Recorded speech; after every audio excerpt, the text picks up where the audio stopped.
I'm very honoured to represent Cunard here today at the Menin Gate in Ypres, where we're receiving a bag of soil, and the soil is from all of the cemeteries of the battlefields of Flanders.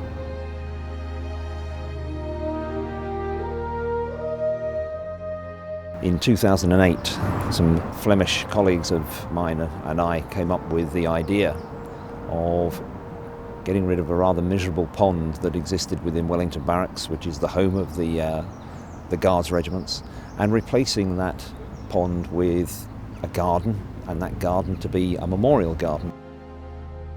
Once you take a pond away, you're left with a void, and we had the light bulb moment.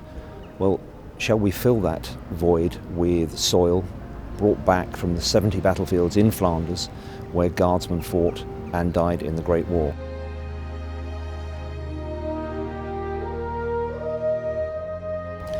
It's a great honour for us on Queen Mary 2 to be involved in transporting this bag of soil, this final bag of soil, back to the United Kingdom.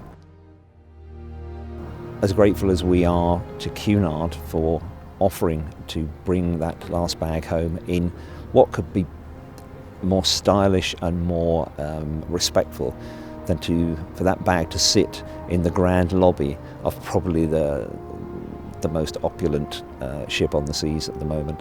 But it also affords Cunard an opportunity to show their act of commemoration 100 years on for the losses that they suffered, and be part of the national respect for that generation who laid down their lives for our freedom today.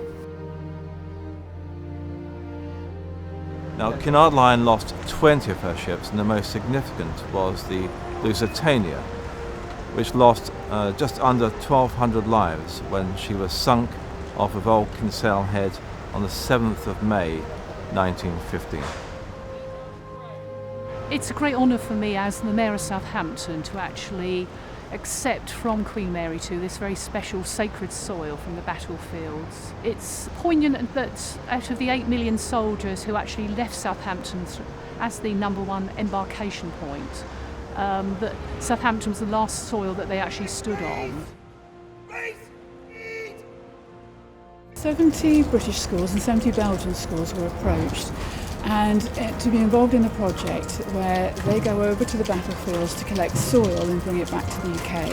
The project is organised by the Belgian government in order to ensure that young people of today remember the events back in 1914 to 18. Now I kind of have a more appreciation of the scale of how many people sacrificed their lives for the war and for their country by seeing all the unknown soldiers on the Menin Gate and all the different cemeteries as we drove through Ypres.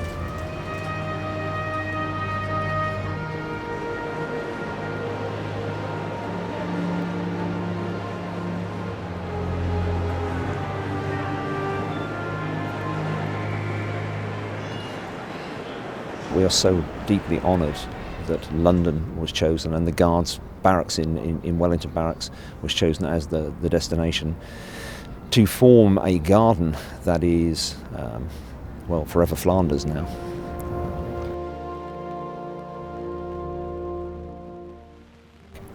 And that's it, they've come home.